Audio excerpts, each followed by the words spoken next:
Ang mga latest, ang mga trending, ano na ba ang mga happenings? Usap-usapan. Usap-usapan. Siksik sa kwentuhang magaan at masiglang talakayan ng mga paksang siguradong inyong kawiwilihan. Bawat usapin, makabuluhan. Kaya people of all ages, kasali kayo sa Usap-usapan sa Radyo Pilipinas World Service.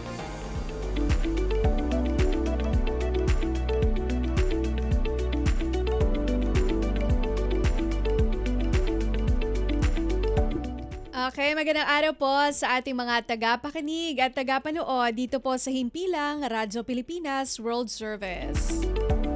Welcome po muli sa panibagong edisyon ng ating palatuntunang Usap-Usapan. Ito pa rin po ang inyong kasama sa programa, Bea Gaza de Guzman. Siyempre, tayo po ay napapakinggan at napapanood sa ating Facebook live streaming na inyo pong makikita sa ating official Facebook page ng Radyo Pilipinas World Service.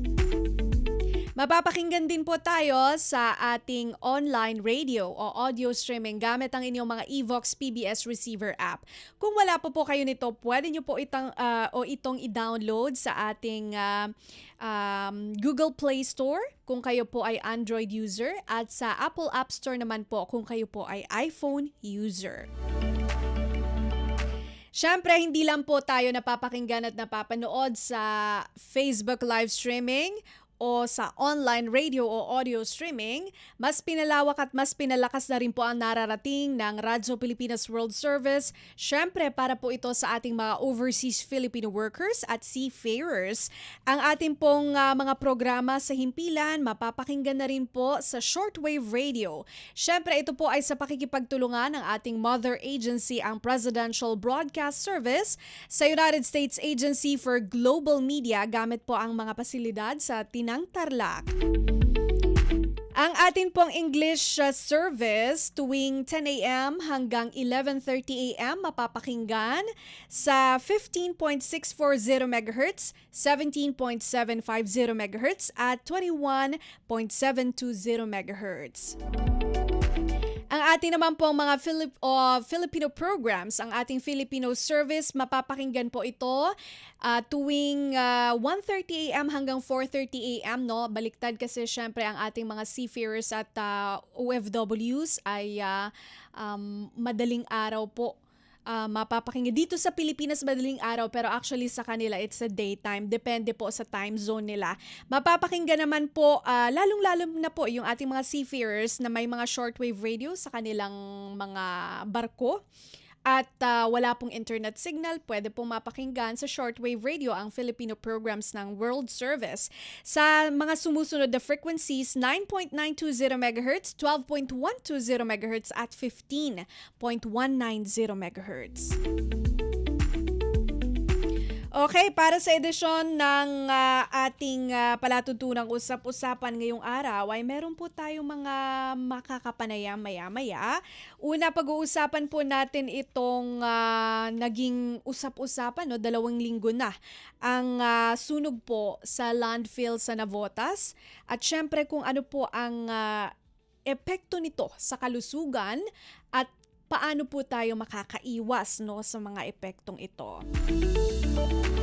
At aalamin din po natin ang programa ng Department of Social Welfare and Development o DSWD na Dr. Dog o itong mga angel pets na inilunsad po kamakailan sa Cebu. Ito po ay Animal Assisted Therapy Program. Malalaman po natin yan kung ano ito at paano ito makakatulong sa ating mga trauma survivors sa pamamagitan po ng ating panauhin antabayanan po sa ikalawang bahagi. Okay, sige. Ito, halos 2 linggo matapos ang sumiklab na sunog sa isang landfill sa Navotas City, nagbabala pa rin ang Philippine Space Agency o PhilSA sa publiko na hindi pa rin bumabalik sa normal na antasang kalidad ng hangin sa Metro Manila at mga karatig lalawigan. Batay sa datos mula sa Bureau of Fire Protection o BFP, nananatili ang smoldering conditions o ang patuloy na pag-uusok ng mga basura hanggang nitong April 25 2023, no? Kamakailan lang ito, Wednesday yata ito. Ayon sa PhilSA, mas mataas pa rin ang konsentrasyon ng nitrogen dioxide sa himpapawid kumpara noong April 6 bago magsimula ang sunog. Ano po ang epekto nito? Paano tayo makakaiwas? Kasama po natin live via Zoom si Dr. Hemin Luis Ojelo Apostol, Environmental Health Specialist at Program Head po for Environmental Health ng Ateneo Center for Research and Innovation o ACRI. Magandang araw po sa inyo, Dr. Jello Sibea Gaza de Guzman po ng Radyo Pilipinas World Service. Magandang araw, Miss Bea, at sa inyong mga tagapakinig. Magandang araw po. Maraming salamat po sa pagpapaunlak sa amin. Ngayon, nabanggit ko nga po kanina ito pong pagmomonitor ng BFP at ng PhilSA dito po sa sunog po sa landfill sa Navotas at yung epekto nga sa ating kapaligiran, no? Meron tayong mga namamonitor na haze pa rin po within the Metro Manila. Ngayon, ang itatanong po natin kay Dr. Jello is kung gaano po ba kapanganib itong kalidad ng hangin sa Metro Manila kaugnay po nitong sunog ng landfill sa Navotas, Doc? So, didiretsuhin ko na po, no, Miss Bea. As of this morning, ang levels po ng ating air quality sa northern part po ng Metro Manila, I'm talking about Malabon, Caloocan, Valenzuela, and upper parts of Quezon City, nag-range po siya from unhealthy for sensitive groups to very unhealthy. Okay. And sa bandang ibang bahagi na po ng Metro Manila, no, so pumapasok na po tayo sa fair to good. And Okay. tama ho kayo, no? Ang masamang air quality po ay hindi lang natin na-detect na, no, sa Metro Manila, pero yung mga karatig na rin na probinsya, particularly Bulacan at Bataan. So that's where we are at right now. Paano po ba natin pwedeng intindihin, no, yung very unhealthy at unhealthy for sensitive groups Yes. ng air quality? Ibig sabihin po ng unhealthy for sensitive groups, kung susundan po natin ang air quality index, so ito po yung orange na color. Ibig sabihin po, kung kayo ay nabibilang sa mga sensitive or vulnerable groups, gaya ng mga bata, matatanda, may mga sakit sa puso at sa baga, kapag lumabas po kayo, ay mataas po yung tsansa na kayo ay maka-experience ng mga sintomas or mas lalong lumala ang inyong sakit, no? May mga bahagi po sa Valenzuela or sa Caloocan na mas malala po yung hangin. Yun na po yung very unhealthy na levels, yun po yung color red sa ating air quality index. Ibig sabihin po nun, kahit hindi kayo kabilang sa sensitive groups, kahit po tinuturing ninyo ang sarili ninyo na healthy, no? Maaari din po kayo maka-experience ng mga symptoms gaya ng pangangate, ng mata, ng lalamunan, pag-ubo.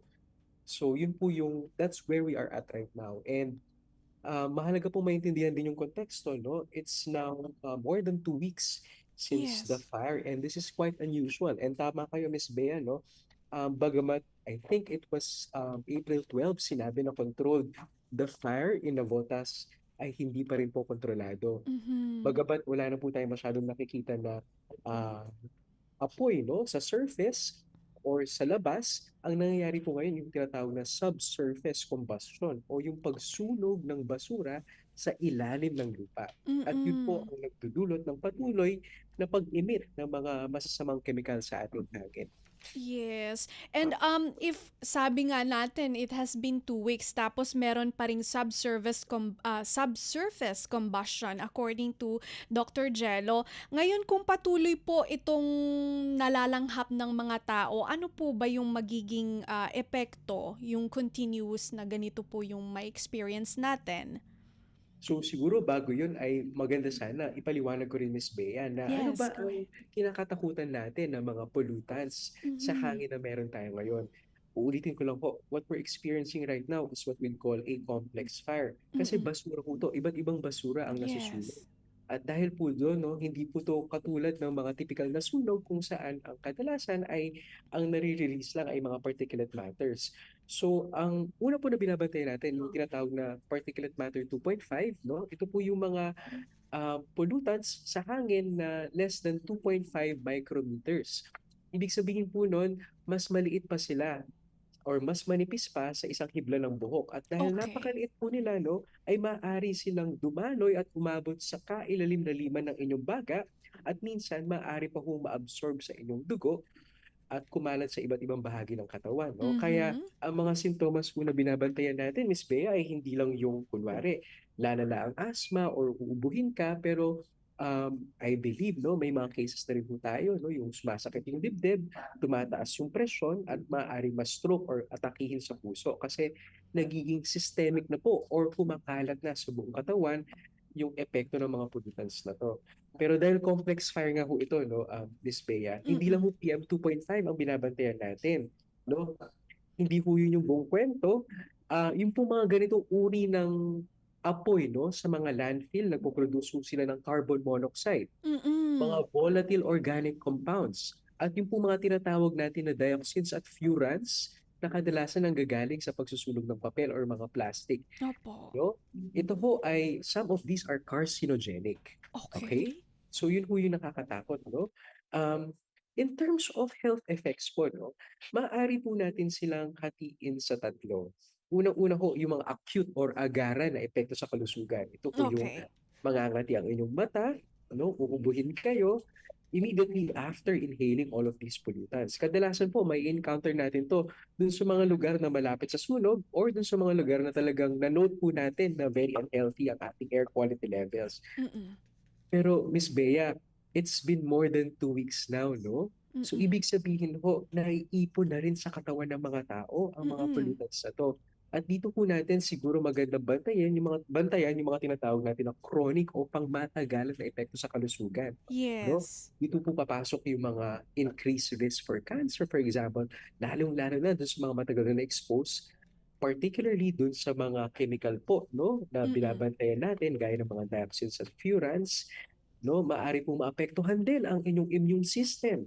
No? So, mas magiging at risk po kayo or vulnerable kayo sa mga kumakalat na viruses, for example, epekto sa inyong mga hormones. No? And siguro po, maganda rin kung maintindihan ng ating mga tagapakinig na hindi lang ho air pollution ang problema natin ngayon. Napakainit din ho, no? Yes, So, that's true, Doc. may nakikita po tayo ng synergistic effects, no? So, alam po natin na ang pollution sa hangin, maaari po yung mag-cause ng atake sa puso, for example. Pero yung sobrang init din po can cause that as well, no? So, kumbaga, may nakikita po tayo na paghahalo o yung synergism ng iba't ibang mga environmental challenges we're facing. Mm. Okay, so tatlong epekto, acute, chronic at itong synergistic effect. Natutuwa ako sa explanation ni Doc Jello. Yung synergistic effect actually totoo po 'yan kasi umiinit na nga yung panahon ta's kung meron pang ganito na, sunog siyempre nakakaapekto din 'yun dun sa ating kapaligiran, lalong iinit and at the same time kung ano yung mararamdaman ng tao like for example yung, pag-atake sa yung sinasabi niya sa puso, and also ito pong mga yung nabanggit na mga acute effects sa katawan, pangangati ng mata, siyempre nauubo tayo and also dun sa mga sensitive na groups na dati ng may hika, siyempre meron din yung effect sa kanila. And also ito sabi ni Doc yung chronic na effect kung ma-expose ka rito, meron pala siyang effect din sa immune system mo, mas madali kang magkakasakit, tsaka sa hormones and also at risk ka rin sa cancer, no?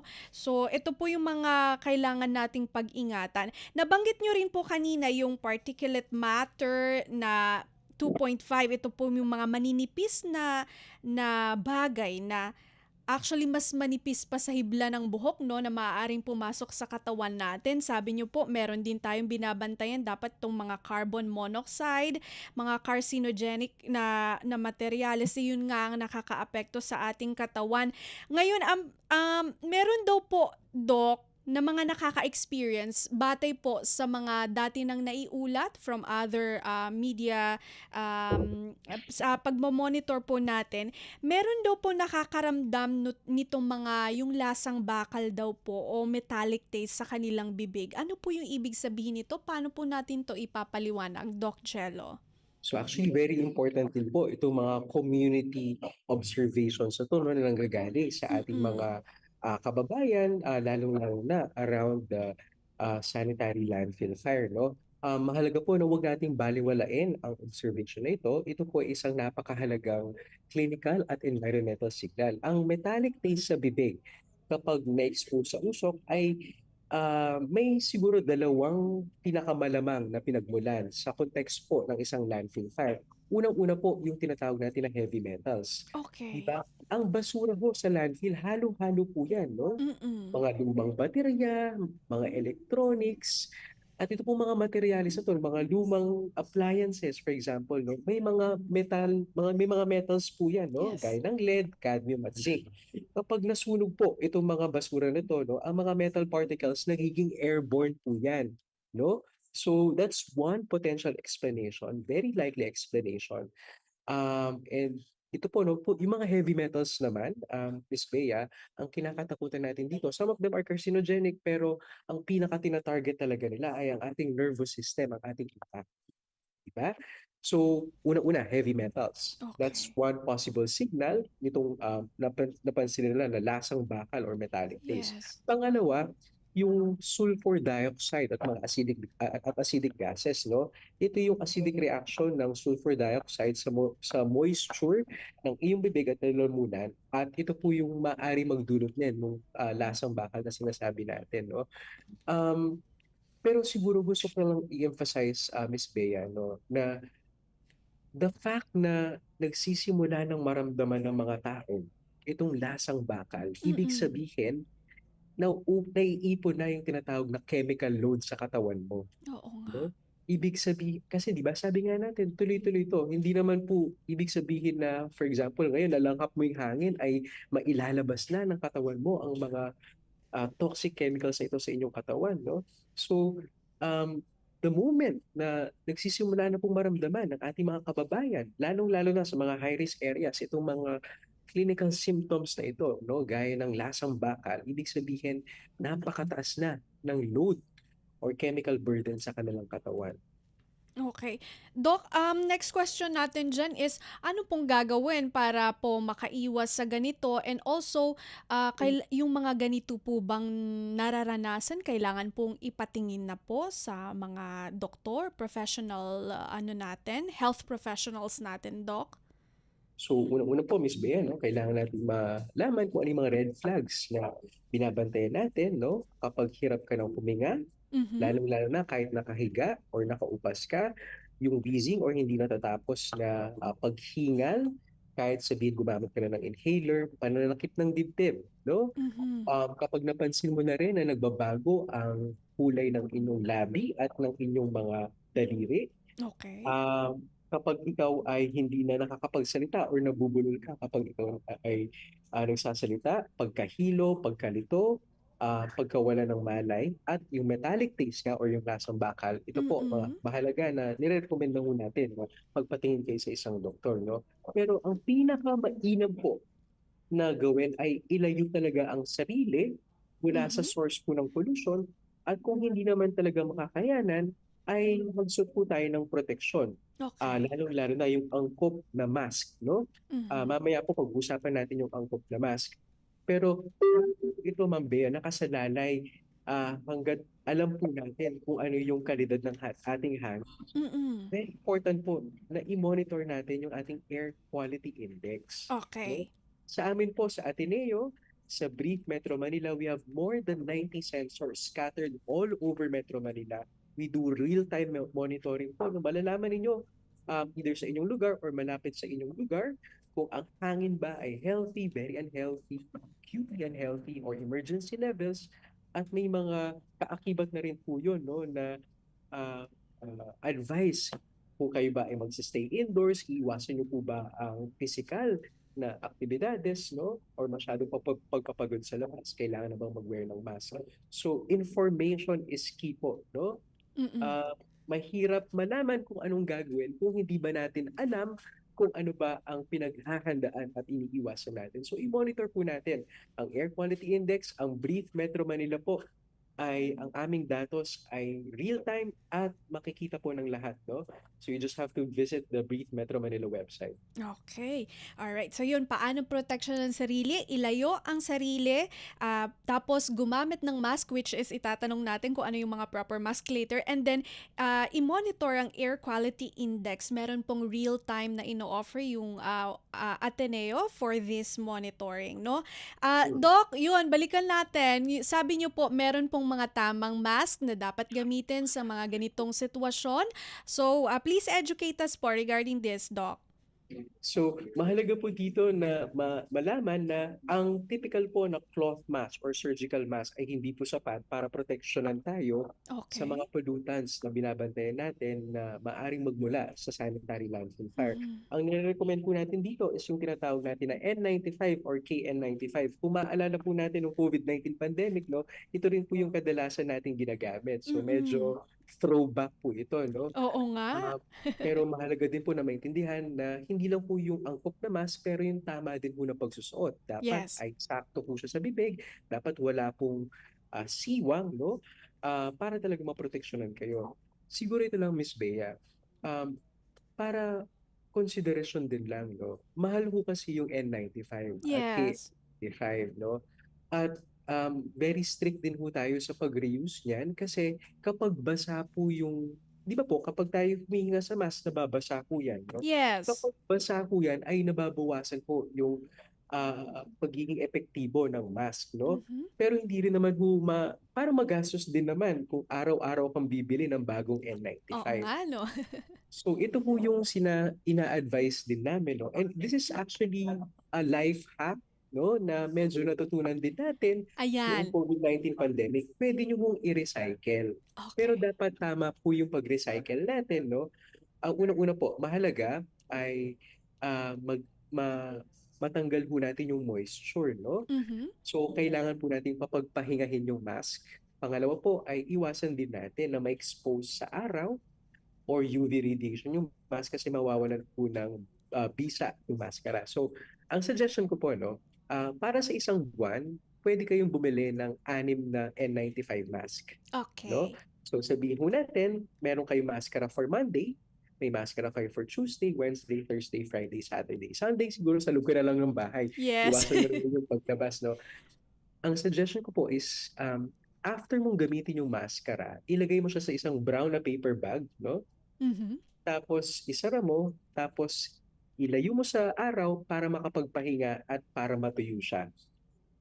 Di ba? Tapos Okay. gagamitin mo yung Tuesday, after mo gamitin yung Tuesday, ilagay mo. Siguro up to 3 to 4 times mo pwedeng i-reuse using that system, no? Okay. Using one mask once a week before you probably have to dispose of that mask, no? So, syempre iniwasan din po natin yung sobrang basura, no? So, kung magre-reuse po tayo ng mask, maganda po sana ay may tamang sistema at alam po natin yung siyensya behind the proper reuse of masks, no? Pero alam mo, more than masking, Miss Bea, Mm. pwede rin tayo magawa sa loob ng bahay. Unang-una, no? Pwede nating isara yung ating bintana, lalong-lalo na sa mga pinakadelikadong oras, no? Mm. Kadalasan, tanghaling tapat, no? Okay. Hanggang sa hapon yung nare-record namin na pinakamataas na AQI or masama yung hangin. So kapag gano'n, pwede nating takpan, no, ng basahan ang mga siwang sa ating mga siwang sa ating mga bintana, sa ating mga pintuan, Okay. no? Pero again, consideration din yun, no?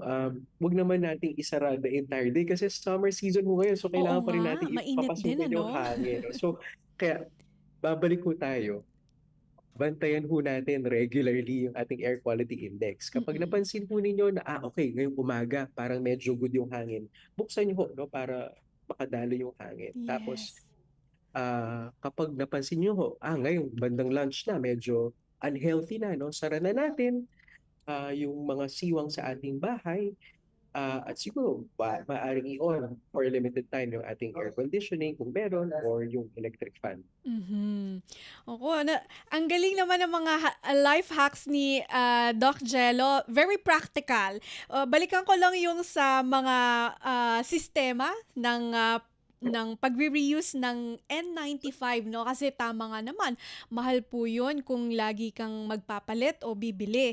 So sabi niya, sa isang buwan, pwede kang bumili ng 6 na mask. At pwede mo itong i-reuse 3 to 4 times.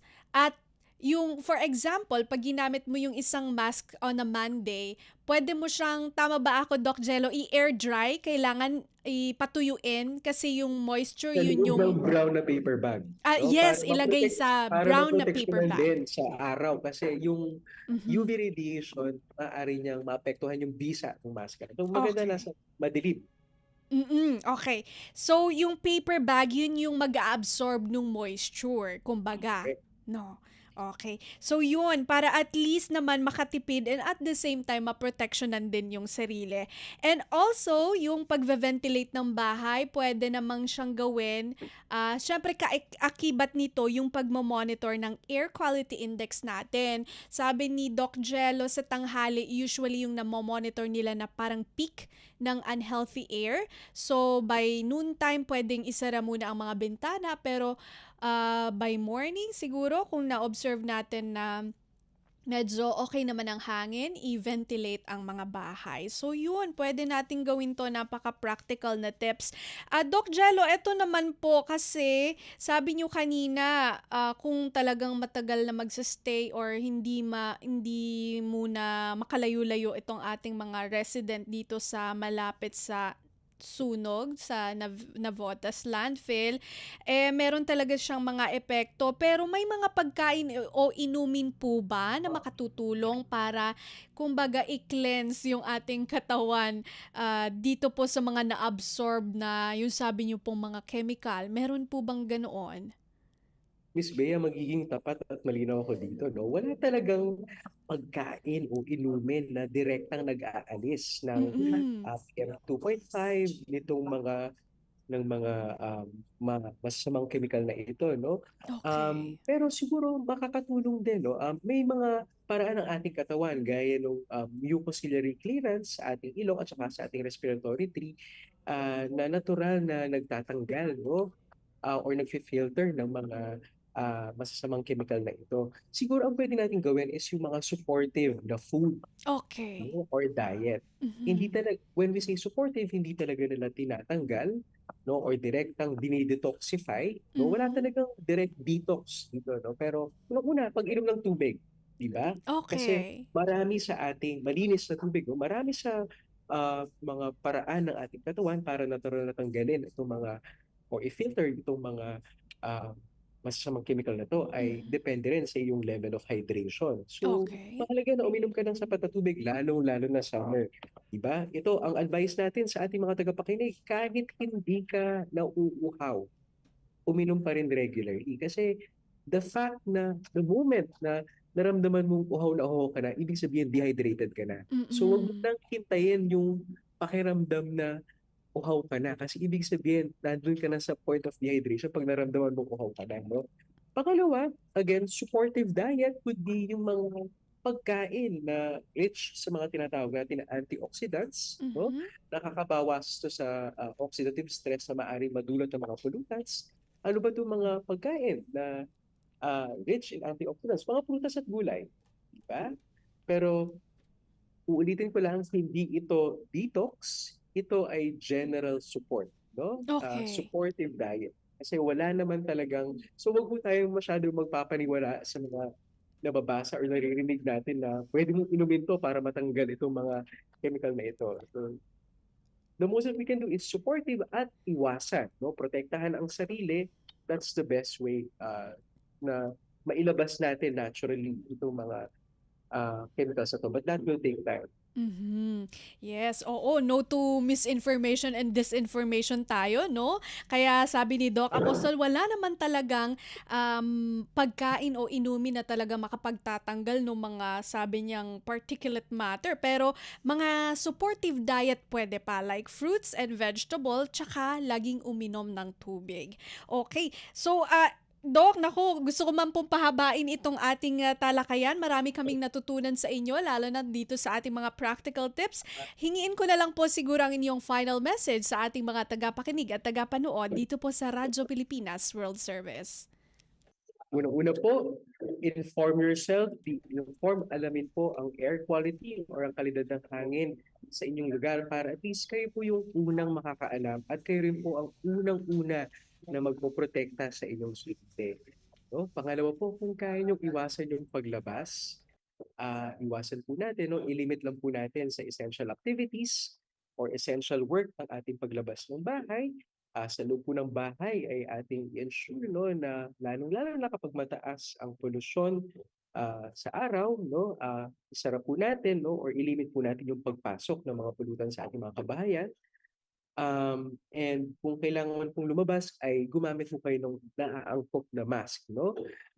Wag din po masyadong patagalin kung kailangan lumabas. So, kasi ang matagal din po ng pagsusuot ng N95 or KN95 ay maaaring may masamang epekto din sa iyong kalusugan. Kasi mahirap nga namang huminga, no? Kapag Opo, tayo totoo gumagamit yun. ng N95 at KN95. So, wag naman yung pangmatagalan tayong lalabas. Pero yun po, no, very important talaga, everything, ang lahat po ay nagsisimula sa tamang impormasyon. Karapatan po ng ating mga mamamayan na malaman kung anong kalidad ng inyong hangin. So sana po ay maging proactive din po kayo when it comes to finding out about how healthy, no, or kung gaano po ka-safe ang hangin sa inyong lugar. Yes. Maraming salamat po sa inyong mga ibinahaging kaalaman at sa inyong oras. Dr. Jello Apostol, maraming salamat at sa uulitin po, mabuhay po kayo.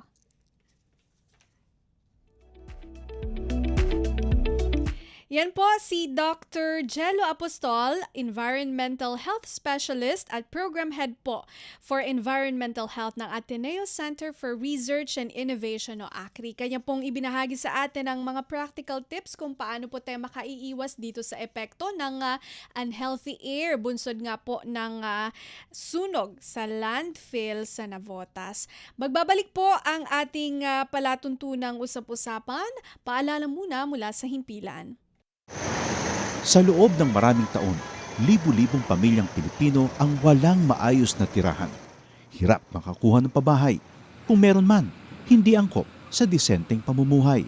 Iisa ang pangarap ng bawat pamilya, ang magkaroon ng sariling tahanan. Ang mga pangarap nyo, ang pangarap din ng Pangulo. Kaya agad inilunsad ni Pangulong Ferdinand Marcos Jr. ang Pambansang Pabahay para sa Pilipino Program o 4PH. Hindi lang para magtayo ng mga bahay, kundi para ibalik ang pag-asa at dignidad ng bawat pamilyang Pilipino. Noong nakaraang linggo, binalikan ng Pangulo ang ilan sa mga housing projects sa Pampanga para tiyakin na ang bawat pamilya may tunay na pagkakataong magkaroon ng sariling tirahan at ang bawat tahanan ligtas at dekalidad. Nakakatuwa makita mo na mas maginhawa at mas maganda ang buhay ng ating mga kababayan.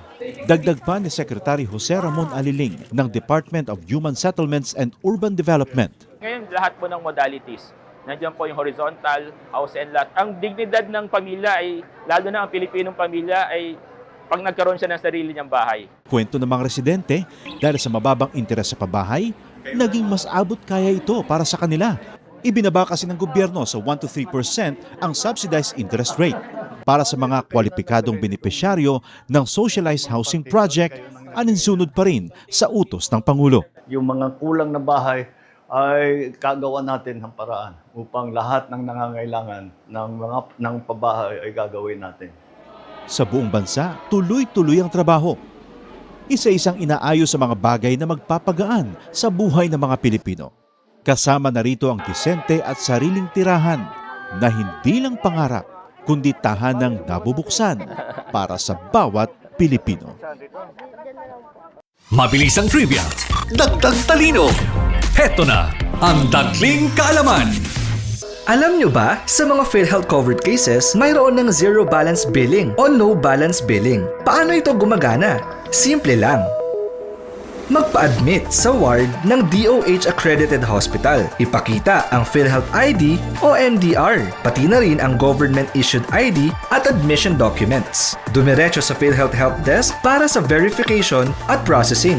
At paglabas mo ng ospital, covered na ng PhilHealth ang room and board, doctor's fees, lab tests, operating room, at gamot mula sa pharmacy.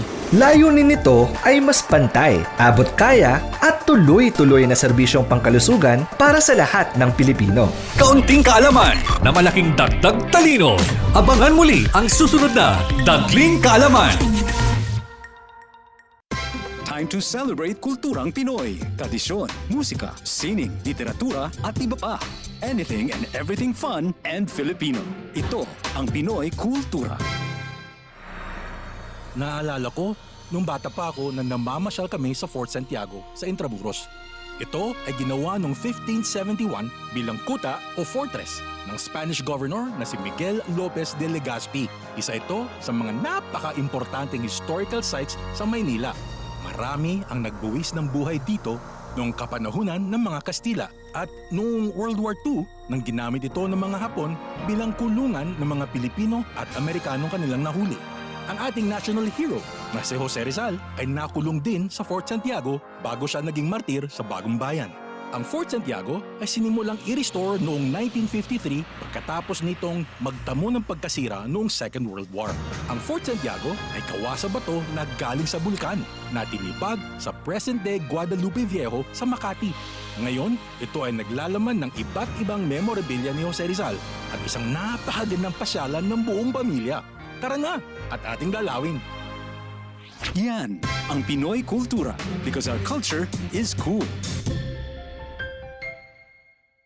Mas pinadali na ang government transactions sa tulong ng eGovPH Super App. Pwedeng-pwede mo nang magawa ang lahat ng ito. I-download ang eGov app sa iyong smartphone o tablet mula sa App Store o Google Play Store. Pagkatapos, ilagay ang iyong mobile number at i-authenticate gamit ang one-time PIN o OTP para marehistro ang iyong account. Saka ilagay ang iyong mga pangunahing impormasyon at kumpletuhin ang facial recognition technology para sa verifikasyon ng iyong pagkakakilanlan. Para sa mas mabilis at mas maayos na serbisyong panggobyerno, gamitin na ang eGovPH Super App.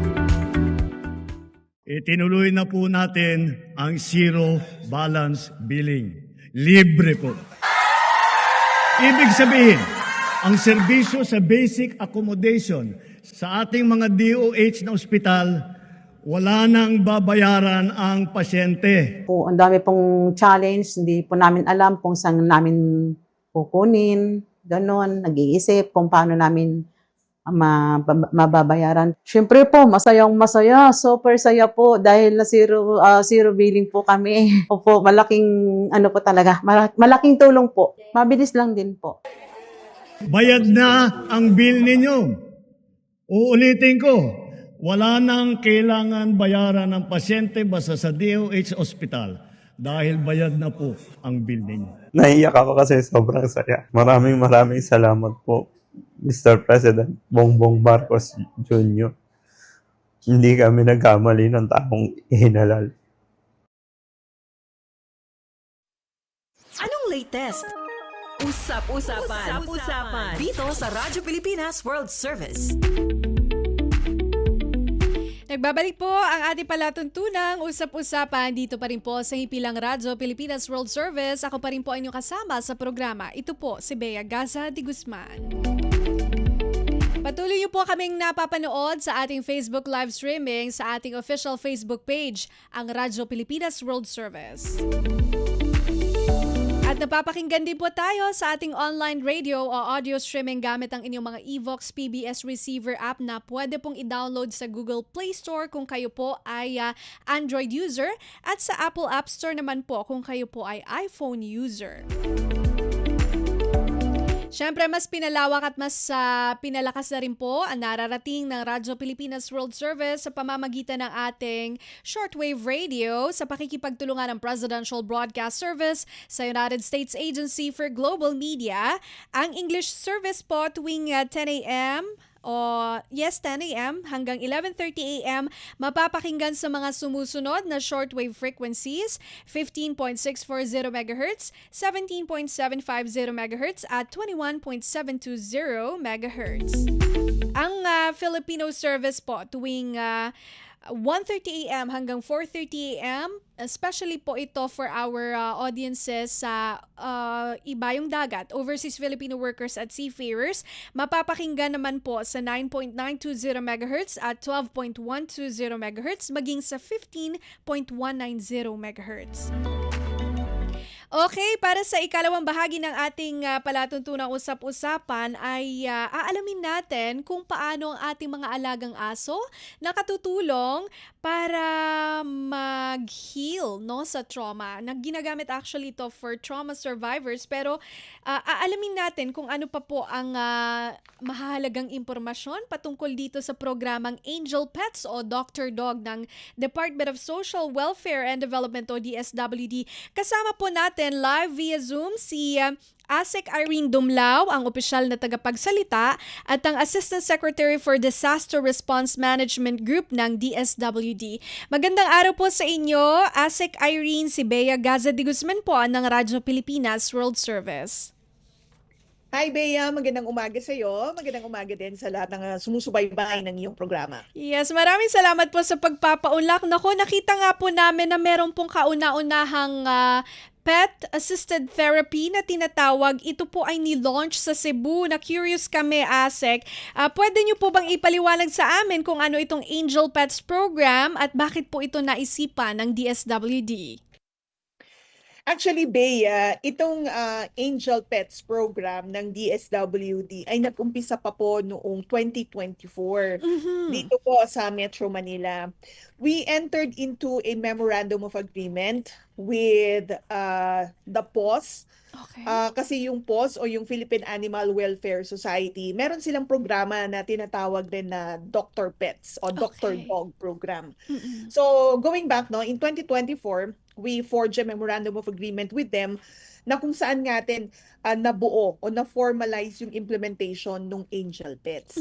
Ano ba yung Angel Pets? Actually, itong Angel Pets, this is in collaboration with the PAWS program nga, na kung saan ang layunin natin is i-improve yung emotional and psychological welfare ng mga clients ng DSWD. Kasi Bea, kung matatandaan mo, meron kaming mga centers and residential care facilities. Iba't ibang mga clients and residents ang nandyan po sa aming mga CRCFs. Merong mga naging biktima ng pang-aabuso, merong po mga abandoned elderly people, merong mga persons with disabilities. So yung kanilang emotional and psychological well-being ang ating pong tinutugunan sa pamamagitan nga nitong Angel Pets program. So ito, nakikita kasi natin na ito pong mga alaga nating mga hayop, marami nga sa mga nasa PAWS ay mga na-abandon na rin po na mga aso, mga pusa. So nakita natin na kagaya nga nung mga four-legged friends natin, yung mga clients ng DSWD ay may pinagdaanan din na mga hindi magaganda na experiences. They were exploited, they were abused, nasaktan din sila, nakakaranas din ng trauma. So, with that, napag-aralan na pwedeng makatulong yung mga pets to calm down and to be, parang maging therapeutic ito sa ating pong mga clients. Pero, yun nga, nagkaroon ng mga pag-aaral din dyan, Bea. Okay. And we were thinking then, na makatulong itong ating partnership para mas makabuo pa, makadocument pa ng further studies, makapag-contribute sa mga isinasagawa ng mga research. How therapeutic yung pag-aalaga ng mga pets para sa mga individual nga na may hindi magagandang mga pinagdaanan. So again, this is an intervention strategy that is centered on animal-assisted therapy. Okay. So it was designed to help or to contribute in the rehabilitation and in the reintegration of vulnerable groups by incorporating yung positive and enjoyable animal interaction. Yeah, yung nakipaglaro ka sa mga hayop. And then nakita nga that it would be therapeutic and it could provide a supportive environment, lalong-lalo na nga sa mga vulnerable sectors. So that was the start of our Angel Pets program. Naging inisyatibo ito sa ilalim ng pamumuno ni Secretary Rex Gatchalian. And gaya nga ng nabanggit mo, meron na rin tayo mga inumpisahan rin na similar initiatives sa ibang mga centers natin in other regions like in Cebu as you've mentioned. Kasi Bea, ang DSWD meron kaming 76 na mga centers and residential care facilities nationwide. Owned and managed yan ng DSWD. And we are catering to all sectors, from children to youth to older persons. So dun sa mga centers na yan, meron kaming mga abuse, neglected women, children, senior citizens. Sabi ko nga, meron din mga persons with disabilities, may mga pinagdaanan po yan, may mga traumatic experiences. And we hope nga that through this therapeutic intervention, yung pag-aalaga ng hayop, maka-recover sila from the experiences that they have had. With regards to that, Sec Irene, sabi niyo po, since 2024, actually may mangilan-ngilan na po kayong mga programa or projects na tungkol dito. At hoping po kayo na makatutulong talaga ito sa ating mga beneficiaries nung ating Angel Pets program. Meron na po ba kayo parang datos or record na nakikita po talaga yung effect ng healing dito po sa ating mga beneficiaries? Actually, ito nga yung dinodocument natin, Bea. Opo. As I've said, we hope that through this innovative program, makapag-contribute tayo in researches that are being done, how yung pag-aalaga nga ng mga hayop could aid in the rehabilitation and the reintegration of persons who were abused, who were neglected, who had traumatic experiences. Yun yung isa sa mga layunin din natin, yung ma-document ito to advance or to further improve studies about this.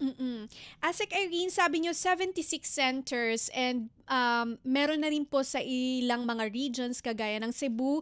Meron po ba tayong balak na talagang ipakalat pa ang programang ito sa iba pang bahagi ng bansa?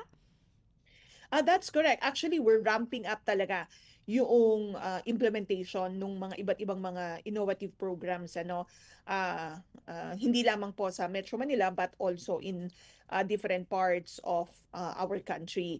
Nabanggit mo yung dun sa Cebu, yung center CRCF natin doon, and then gayon din po doon sa iba pa nating mga centers.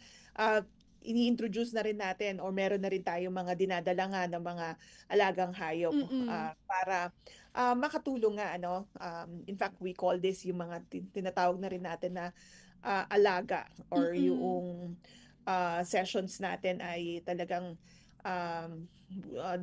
devoted na dito sa pag-promote nitong Angel Pets program natin or yung sinasabi natin na animal-assisted therapy intervention. Bukod po doon sa paggamit talaga ng dogs or itong hayop para po dito sa serbisyong inyong inaalok or ng programa ng DSWD, paano pa po naiiba yung psychosocial service na ito particularly sa iba pong psychosocial services na binibigay ng DSWD?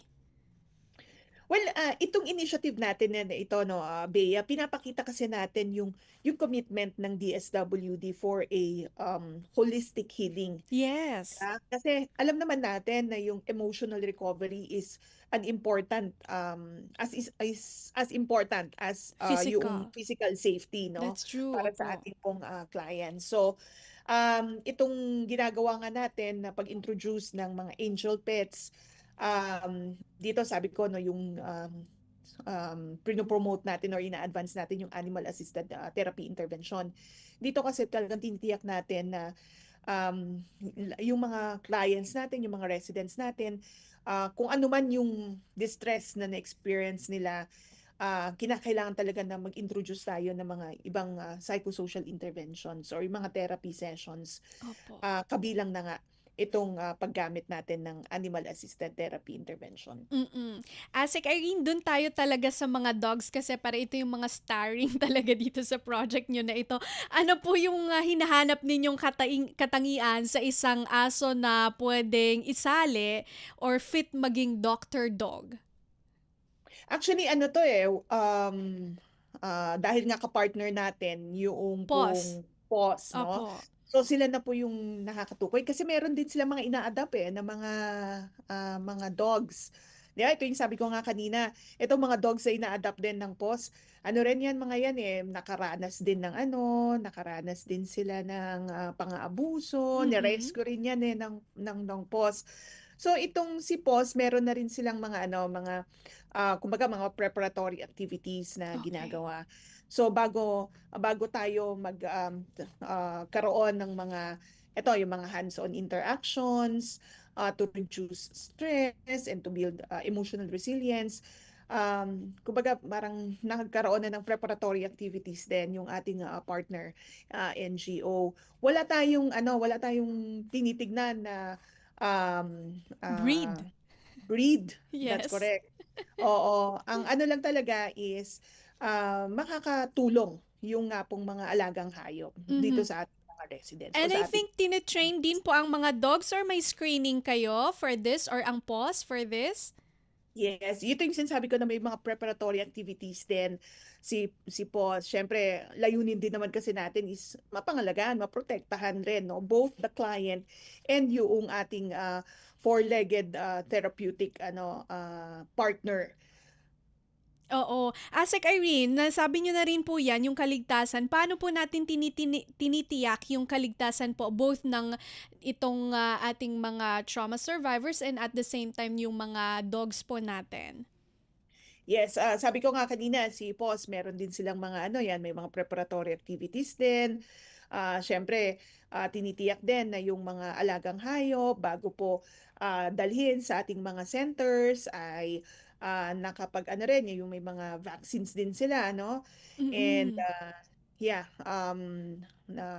kumbaga natitiyak naman nila that before na magkaroon ng interaction din with the residents ay nakapaghanda rin para matiyak nga na na hindi rin naman na mailalagay sa alanganin na sitwasyon yung ating pong mga residents. But yeah, all of these are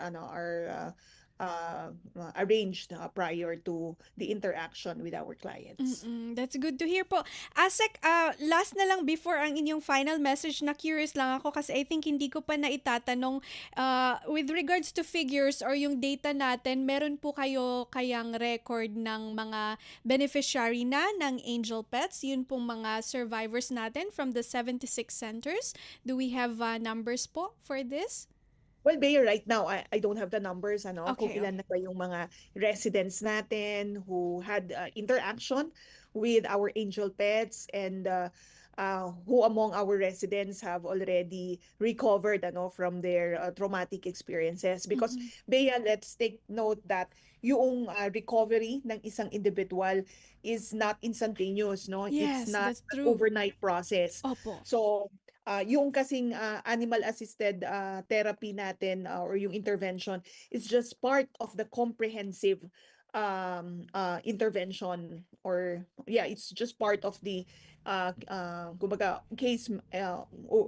part of the case management process. Kasi nga there are also other interventions. It could be clinical, di ba? It could be psychosocial, and so many other options or so many other elements, I mean to say. So, yung with respect to the recovery and reintegration data, we'll have to check doon sa ating ring pong mga centers. But one thing's for sure is that ito pong mga alagang hayop natin, ito pong mga Angel Pets are helping or are aiding sa recovery nung ating pong mga clients so that they could overcome the trauma, the abuse, the heavy loss, and any other experiences that they have had. Yes, and more than the figure, no? Parang nag-reflect lang ako sa sinabi ni Asek Dumlao. More than the figure, hindi naman po ang mini-measure dito ay yung haba ng panahon or oras na talagang makakasalamuha sila. Kasi nga naman ang progress po pagdating po sa healing, no? Lalo na ng mga trauma survivors, yung sabi niya nga na mga abandoned women or neglected elderly, mga abused women and children. Syempre, hindi naman po time ang ating mini-measure or numbers. But yung talagang progress nila, usually hindi talaga ito nangyayari overnight, ano? That's No? correct. And take note, it's a holistic process. So there are multidisciplinary approach din ang ginagamit natin dito. Kasi sabi ko nga, yung recovery ng isang individual is not solely psychosocial. No, it's not just emotional. Kaya tinitingnan mo din yung ibang mga aspeto. That's the reason why meron tayong mga ibang mga innovative strategies kagaya ng paggamit natin ng mga angel pets kasi we know that it could contribute or yung animal-assisted therapy could contribute to the holistic healing nung nga pong mga tao na nakaranas ng pang-aabuso o ng emotional abuse. Yes, very well said. Okay, Asek, Irene, sige, hingiin ko na lang po ang inyong final message para sa ating mga tagapakinig at tagapanood dito po sa Radyo Pilipinas World Service. Alam niyo po sa utos ng Pangulong Marcos Jr. Sa DSWD, sabi po ng Pangulo na dapat tiyakin natin na yung mga vulnerable populations, yung mga kababayan po natin na nakaranas ng pang-abuso, ng neglect, ay matulungan natin sa pamamagitan nga po ng ating mga centers and residential care facilities wherein we provide nga po comprehensive and holistic care. And ang sabi rin ng Pangulo, dapat tiyakin natin na mapabilis din yung recovery at reintegration ng ating pong mga clients at ng ating mga residents. And sa DSWD nga po, sa ilalim ng pamumuno ni Secretary Rex Gatchalian, lagi tayong nag-iisip ng mga programa o inisyatibo that could speed up yung pong service delivery natin and to make it better. Kaya sabi ni Secretary Rex Gatchalian, let's do some partnerships para magkaroon din tayo ng mga innovative and best practices, and one of which nga is yung animal-assisted therapy program sa ating pong bansa. Actually, this is a significant milestone sa ating pong pagbubuo ng mga innovative psychosocial interventions sa ilalim po ng ating pong kagawaran. So dito pinapakita po ng ating ahensya yung commitment natin para sa holistic healing. Dahil alam naman natin na yung emotional recovery is mahalaga. At ayan ay kasing kahalaga ng pag-recover natin physically. So kami po sa DSWD patuloy na bubuo ng mga inisyatibo, ng mga programa na magsusulong sa pagpapabuti nga at pagtulong sa ating pong mga kababayan na nakaranas ng iba't ibang mga pang-aabuso, ng stress, sa pamamagitan nga nito, mga psychosocial interventions natin. So, kami po patuloy na makikipag-partner sa mga iba't ibang mga organisasyon, particularly from the private sector, na katuwang po natin sa pagtataguyod sa mga vulnerable sectors. So makakaasa po kayo na sa DSWD patuloy kami na patuloy yung aming commitment at yung aming dedication to help the most vulnerable. Kasi ang layunin po talaga natin is to make sure that no one is left behind dahil sa DSWD nga po ang bawat buhay ay mahalaga. So mahalaga po ang buhay ng mga alagang hayop natin and mahalaga rin po ang buhay ng ating pong mga vulnerable sector. So magtutulungan po ang mga iyan pag bubuin po natin ng ang mga programa that would really show how all of these sectors collaborate again with the overall objective of improving the lives and the well-being of the Filipino people. So again, Yes. with that, Bea, no, I'd like to end at that. And again, thank you for giving us this opportunity to explain what Angel Pets is. And I would like to take this opportunity as well to thank our partner, particularly PAWS Philippines, for helping us in this initiative. Yes, maraming salamat. Commitment para sa holistic healing lalo na po sa mga vulnerableng sektor at pagsubok po sa or pagtry ng innovative at yung sinasabi nilang best practices para sa psychosocial intervention. Maraming salamat po ASEC Irene Dumlao sa pagbabahagi po sa atin itong magandang programa ng DSWD. Mabuhay po kayo at sa uulitin, ASEC. Maraming salamat din, Bea. Maraming magandang umaga sa iyo. Magandang umaga po. Yan po si ASEC Irene Dumlao, ang opisyal na tagapagsalita at Assistant Secretary for Disaster Response Management Group ng Department of Social Welfare and Development o DSWD. At kaya po ibinahagi sa atin ang programang DSWD Angel Pets Program o Dr. Dog. Okay, so wala na po tayong oras. Bago po tayo magpasalamat at magpaalam para sa edisyong ito ng ating palatuntunan, may shoutout lang po muna dito sa ating mga tagapakinig at tagapanood, lalo na sa ating Facebook live streaming kay Sir Sean Kyle Flores, watching from Sapang Bato, Angeles City, Pampanga. Maraming salamat po at naway patuloy niyo pong suportahan ang mga programa ng Radyo Pilipinas World Service. Okay, maraming salamat sa ating mga naging katuwang, kay Sir Milo Jonela sa ating Master Control, kay Hero Lucero sa ating Wirecast at sa aking pong mga co-producers, Erwin Peñano at Jerome Toledo. Muli ito po si Bea Gaza de Guzman. Hanggang sa susunod po na episode ng Usap-Usapan, magandang araw. Anong latest? Usap-usapan. Dito sa Radyo Pilipinas World Service.